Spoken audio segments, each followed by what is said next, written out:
जय गुरु जी संगत जी। शुक्राना गुरु जी की।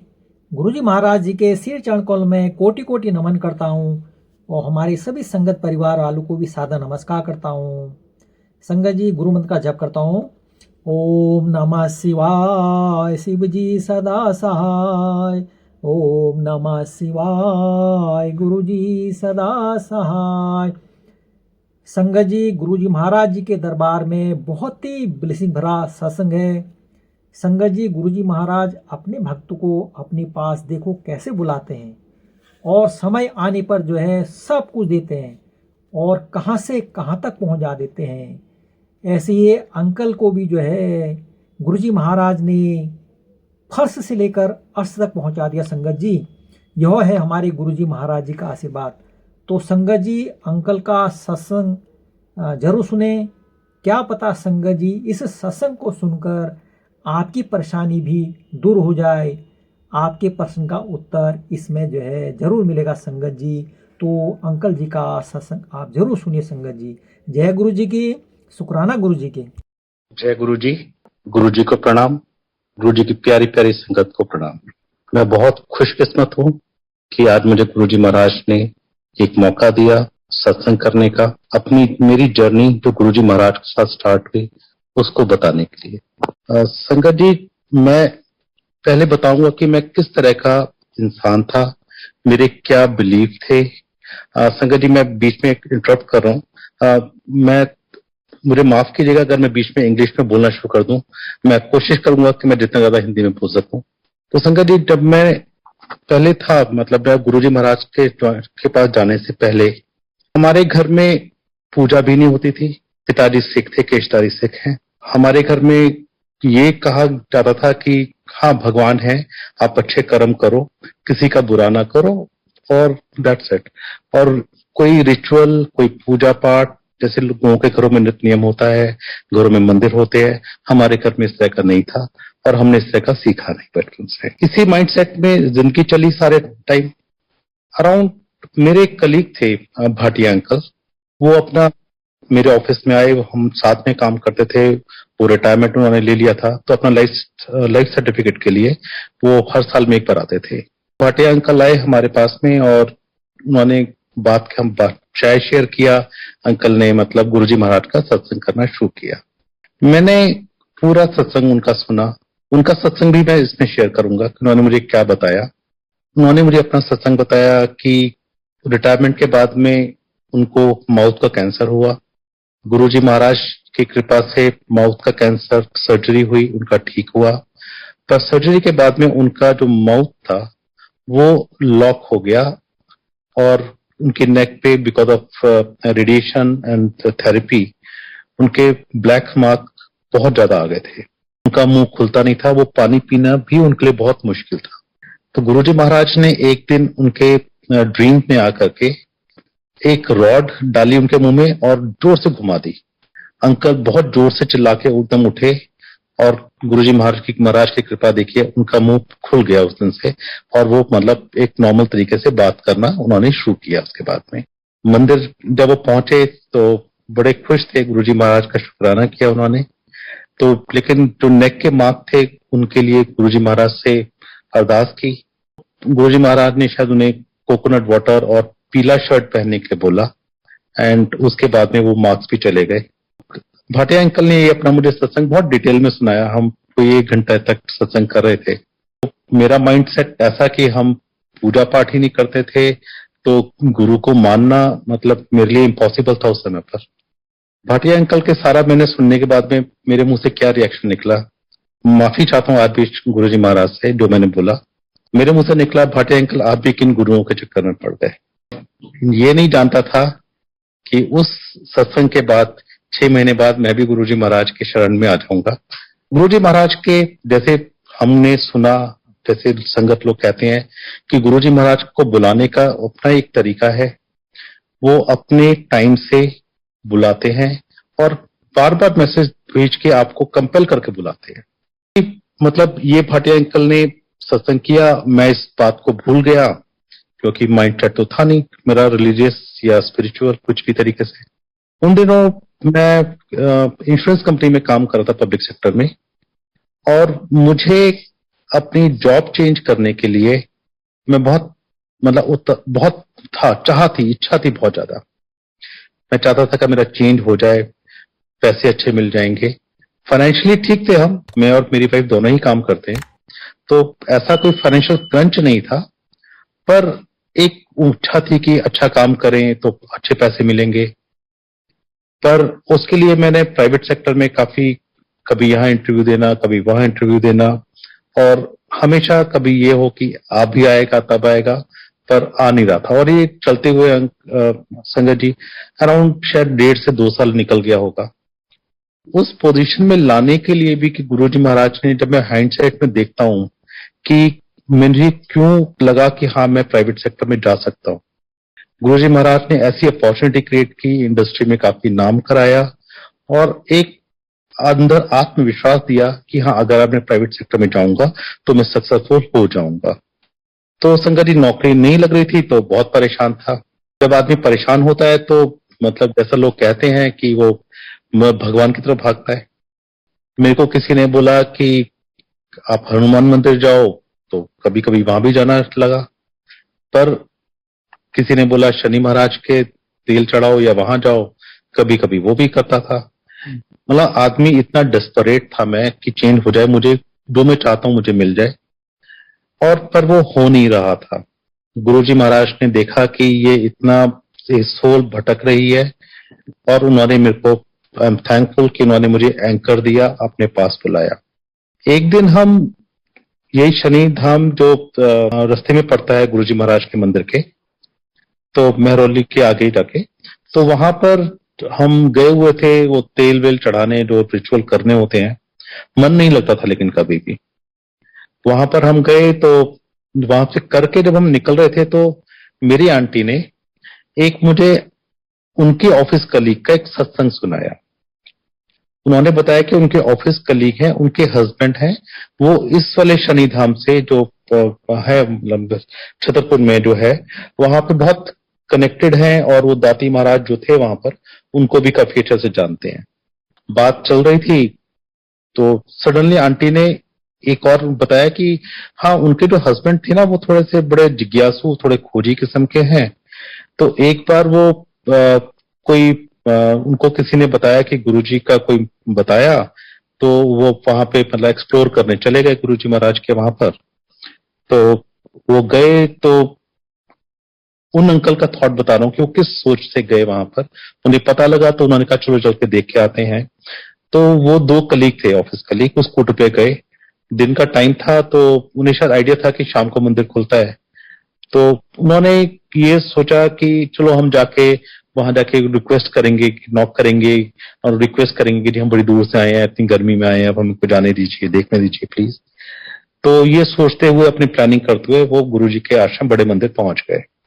उन्होंने अभी नॉक ही किया था कि दरवाजा खुलता है, अंदर से माली अंकल आते हैं और उनको बोलते हैं कि आप पीएनबी से आए हैं। वो कहते हैं हाँ जी। तो कहते हैं गुरुजी महाराज ने कहा था कि 2 लोग पीएनबी से आएंगे, उनको मंदिर दिखा दीजिएगा। उन्होंने मंदिर देखा। जब मेरी आंटी ने मेरे को ये सत्संग सुनाया अपने ऑफिस कलीग के हस्बैंड का, तो सडनली मुझे स्ट्राइक किया कि भाटिया अंकल ने भी तो मेरे साथ कुछ 6 महीने पहले एक सत्संग किया था, गुरुजी महाराज के बारे में बताया था। मैंने अपना सत्संग एक्सपीरियंस मैंने अपनी आंटी के साथ शेयर किया। तो सडनली मन में आया कि चलो चले हम भी क्या। गुरुजी महाराज ने कैसे प्रॉम्प्ट किया, कैसे लेके आए अपने पास में। और उस दिन हम भी दोपहर में वहां से बड़े मंदिर पहुंचे। हमने जब देखा तो हमें लगा कि हमने शिवलिंग नहीं देखा पहले, तो हमने देखा कि ये तो किसी की कोठी है और या फार्म हाउस है, ये तो मंदिर नहीं है। हम वहां से वापस मुड़ के आने ही लगे तो आंटी की निगाह पड़ी शिवलिंग है, तो लगा मंदिर तो यही है। मतलब इतना सुंदर, इतना अच्छा लगा कि हम बिलीव नहीं कर पाए कि कोई मंदिर या इस तरह का भी हो सकता है। समहाउ छोटा गेट खुला हुआ था, हम लोग, कोई रोकने वाला नहीं था। उस दिनों संगत काफी कमी रहती थी, तो हम लोग अंदर चले गए। अंदर जब हम गए तो एक अजीब सा ट्रांसफॉर्मेशन, एक अजीब सा एक्सपीरियंस हुआ मेरे को, मेरी आंटी दोनों को। मतलब एक लगा देख के बहुत सुंदर, इतना शांत, इतना अच्छा, और एक सडनली मेरे को ही फीलिंग हुई जो मेरे अपने ऊपर एक मेरा बर्डन था, मेरी एंजाइटी थी, मेरे इच्छाओं की मेरी जॉब बदल जाए, चेंज हो जाए, वो एक बर्डन बिल्कुल एकदम से लगा जैसे सर में से कोई बोझ सा उतर गया। एकदम लाइट फील कर रहा मैंने उस समय तक वहां पहुंचने के बाद में। जैसे आदमी जाता है तो एकदम बहुत इच्छाओं से मांगता है, शायद हमने कुछ मांगा ही नहीं, गुरु जी महाराज से कुछ मांगा नहीं, मे बी इनएक्सपीरियंस या जो भी था, कुछ इच्छा भी प्रकट नहीं हुई, ना मन में ना वैसे। और हम वहां जाके मंदिर पे बैठ गए। हमने जाने से पहले भाटिया अंकल को फोन कर दिया था कि अंकल हम मंदिर ऐसे से जा रहे हैं, आप भी आ जाइए। तो शाम को भाटिया अंकल भी हमें मिले वहां पर, और उन्होंने गुरुजी महाराज का और सत्संग किया, मंदिर के बारे में बताया। वहां पे जो एक मतलब एक डिसिप्लिन है मंदिर का, वो हमें समझाया कि आपको समाधि पर मत्था टेकना है, फिर बड़े हॉल में मत्था टेकना है गुरुजी को, हॉल में बैठ जाइए। तब संगत बहुत कम होती थी। हम लोग घंटों तक, मतलब पूरे 2 घंटे का जब शब्द चलते हैं, हम अंदर हॉल में ही बैठते थे। वहां पर मेरे को एक और मेरे ऑफिस के कलीग मिले। उन्होंने मुझे एक बात कही कि राजपाल अंकल, आप आज यहाँ पर आ गए हैं, ये शिवपुरी है। आपकी जिंदगी का ग्राफ अगर स्ट्रेट लाइन में चल रहा है मान लीजिए, तो आपका ग्राफ ऊपर ही जाएगा, आज के बाद से नीचे नहीं जाएगा। और संगत जी, बिलीव मी, गुरुजी महाराज की इतनी कृपा है कि मेरा ग्राफ लाइफ में ऊपर ही जा रहा है, नीचे की तरफ हमने कभी मुड़ के पीछे देखा ही नहीं। हमें वहां का जाके बहुत अच्छा एनवायरनमेंट लगा। शाम को शब्द चले, और एक मन में जो मुझे डर लगता था कि जिसकी वजह से मैं मंदिर जाना नॉर्मली अवॉइड करता था, वो था कि वहां के रिचुअल्स, पंडित आएगा, आरती करेगा, आपका मतलब कुछ आपसे चढ़ावा मांगेगा, आपको कुछ ये बोलेगा। बड़े मंदिर में ऐसा कुछ भी नहीं दिखा मुझे। मतलब जो हमारे बिलीफ थे कि भगवान है, उनसे कनेक्ट होइए, एंड यही कहा हमको वहां पर संगत ने कि गुरुजी महाराज हैं, यहाँ पे गद्दी पे विराजमान होते हैं, आप गुरुजी महाराज से मन से बात कीजिए, वो आपको जवाब देंगे।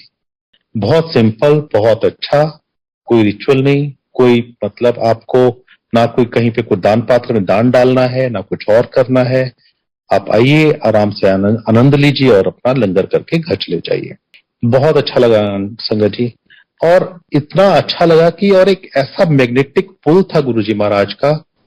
मे बी मेरे कर्मा उतने खराब थे कि जो महाराज को ठीक करने के लिए उन्होंने मुझे मतलब हर रोज बुलाया। हम नेक्स्ट डे, फिर नेक्स्ट डे, और वहां से आने का मन ही नहीं करता था। रात को 12-1 बजे जब संगत पूरा मंदिर बंद कर रहे होते थे, तब उस समय धक्का देके जब निकालते थे, तब निकल के आते थे। अगले दिन एनर्जी लेवल में कोई दिक्कत नहीं, अगले दिन सुबह उठ के ऑफिस जाना, एंड शाम को मतलब मंदिर में आ जाना। चलता रहा सिलसिला कोई 2 हफ्ते 3 हफ्ते ऐसे। और संगत जी, अब मटेरियल जो गुरुजी महाराज की वजह से, जैसे हम चाहते कि हमारी लाइफ में इच्छाएं हैं पूरी हो जाए, मटेरियल जो चीजें हम मांगते हैं, जो कि आज मुझे लगता है कि सब ट्रिवियल है गुरुजी महाराज के आगे। तो उस समय इच्छाएं तो थी, मांगा फिर भी कुछ नहीं। तो गुरुजी महाराज ने मेरे को वहां पर, मेरी एक कंपनी में जहां मेरा इंटरव्यू हुआ था, वहां मेरे काफी क्लोज फ्रेंड काम करता था अच्छी पोजीशन में। उनका एक दिन मुझे फोन आता है, उससे पहले, सॉरी, बिफोर दिस इवेंट, मुझे रात को एक दिन गुरुजी महाराज ड्रीम में आते हैं और मुझसे पूछते हैं कि की चाहिए, टिपिकल पंजाबी डायलैक्ट जो मैंने सुना था कि गुरुजी महाराज ऐसे बोलते हैं, सेम गुरुजी महाराज ने आके मुझको ड्रीम में बोला की चाहिए। मैंने संगत जी अपने मुंह से जो भी ब्लर्टेड आउट कि मेरे को ये चाहिए, ये चाहिए, ये चाहिए, ये चाहिए। तो गुरुजी महाराज ने सुनने के बाद बोला, श्योर तेनू आई चाहिए? मेरे मुंह से निकला, गुरुजी महाराज मुझे नहीं पता मुझे क्या चाहिए, मुझे क्या चाहिए, और जो भी मेरे लिए ठीक हो आप मुझे वो देना। Then he laughs at me, ले तेनू ऐ भी नहीं पता तेनू की चाहिए।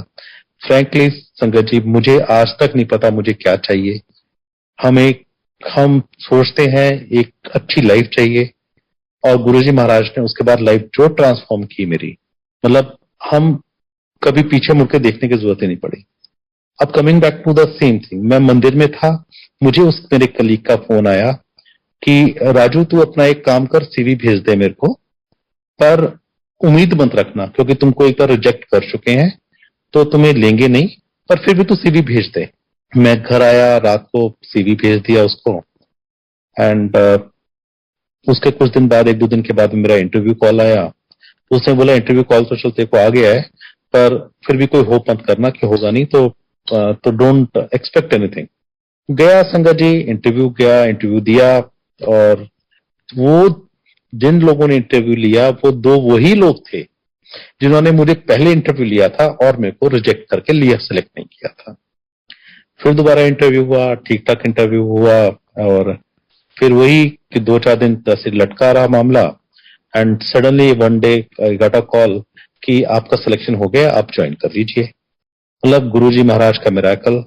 दो लोग इंटरव्यू पहले लेकर रिजेक्ट करते हैं आपको साल 1.5 साल पहले, वही लोग आपका दोबारा इंटरव्यू लेते हैं और सेलेक्ट करते हैं। ये करिश्मा, ये चमत्कार, ये मेहर केवल हमारे गुरुजी महाराज ही कर सकते हैं, अदरवाइज ह्यूमनली पॉसिबल ही नहीं है।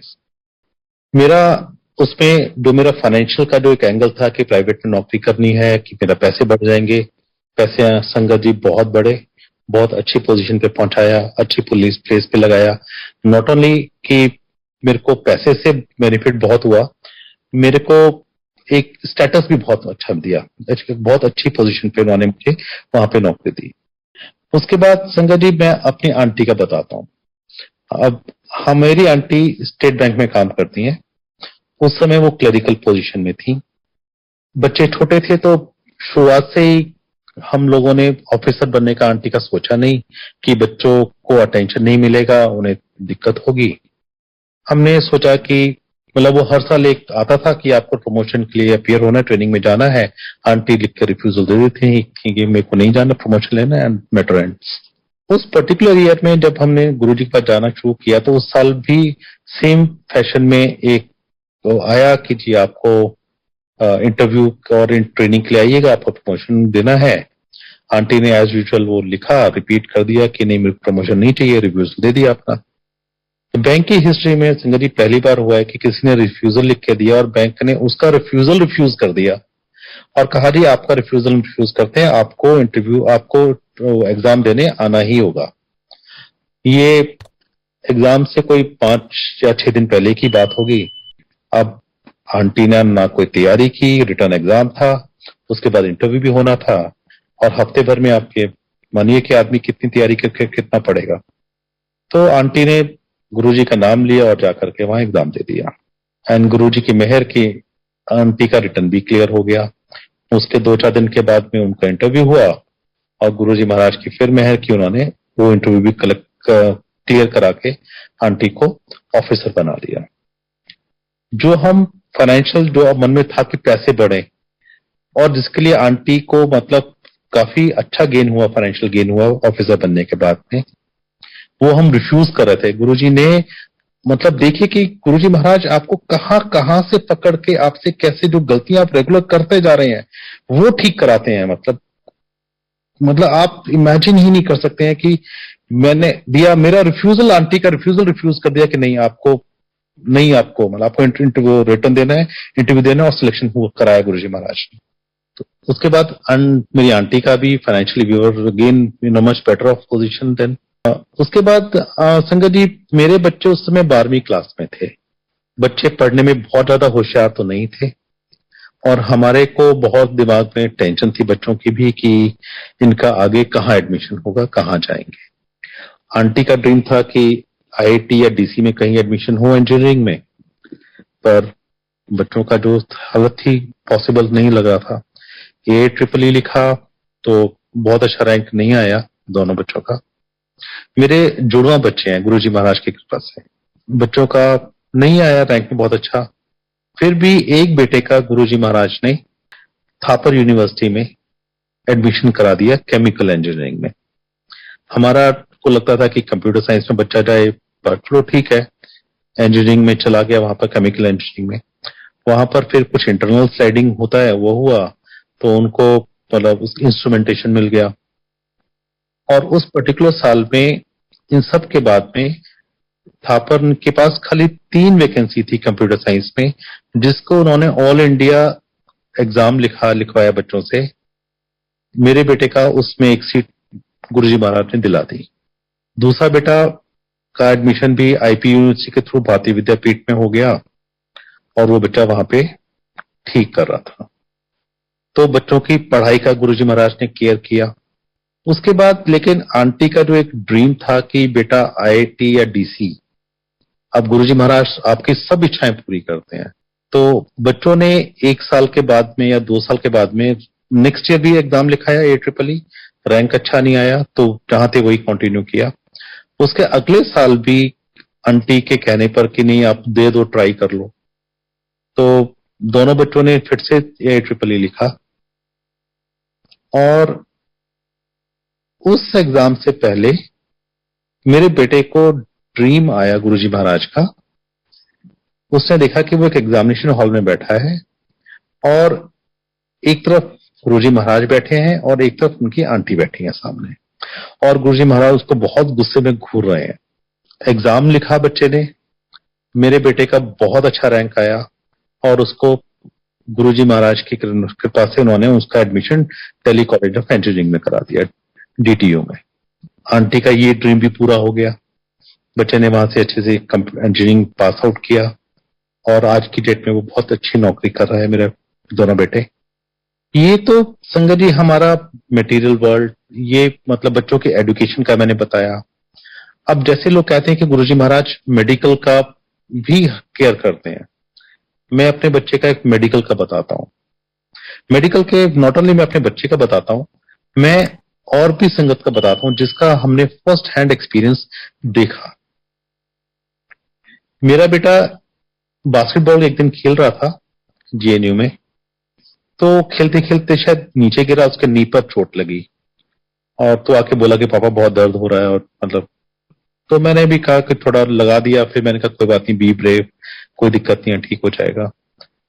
बच्चा कंप्लेंट करता रहा दर्द की 2-3 दिन तक। एक दिन लेकिन सुबह जब वो उठा तो उसका नी लॉक हो गया और वो अपनी टांग सीधी नहीं कर पा रहा था। नेचुरली मन में पैनिक हो गया, हम घबरा गए। इमीडिएटली बेटे को पास में स्पाइनल इंजरी सेंटर है बसंत कुंज में, वहां लेके गए और वहां पे डॉक्टर ने देखा उसका, तो उसको बोला कि उसका एक्सरे या जो भी स्कैन वगैरह किया तो उसमें बोला कि इनके तो लिगामेंट रैप्चर हो गए हैं और लिगामेंट ब्लडलेस टिश्यूज होते हैं तो वो कभी अपने आप से हील नहीं होते हैं। उनको इसके लिए उन्होंने बोला कि सर्जरी करना पड़ेगा। अब संगत जी हमें लगा कि इतना यंग बच्चा है, आज सर्जरी, और सर्जरी में कॉम्प्लिकेशन क्या होगा हमें नहीं पता। हम इमीडिएटली दूसरे हॉस्पिटल पहुंचे, हम प्राइमस गए, प्राइमस में भी देखा, स्कैन किया, सब कुछ हुआ। उन्होंने भी कहा कि ये तो सर्जरी ही होगी।